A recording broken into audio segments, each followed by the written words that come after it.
Ini yang korang tengah tengok sekarang ni adalah lampu UV. Senang lah kalau nak mengajar, nak menyuluh-nyuluh, nak ditunjuk-tunjukkan kepada orang kan. Jadi tumpuan orang akan ikut je warna hijau ni. Yang aku tak faham ni, lampu UV ni untuk kegunaan biasa dia apa?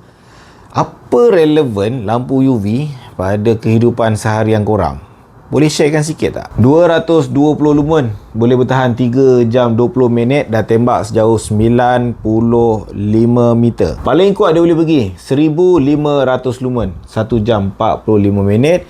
Yang ini geng, tembak dia sejauh 230 meter. Bilik yang gelap pun boleh jadi macam cerah. Ini barang lampu kalau kena hujan lebat pun kan, tak ada goyang punya. Dia ni pakai built-in bateri, jadi tak payah nak pening-pening lah nak tukar-tukar bateri. Klip yang digunakan pun jenis yang klip besar. Confirm puas kalau kau buat simpan, taklah takut nak terlucut jatuh. Bagi barisan yang ini pula, nantilah bila free nanti aku review, aku share. Kalau larat lah.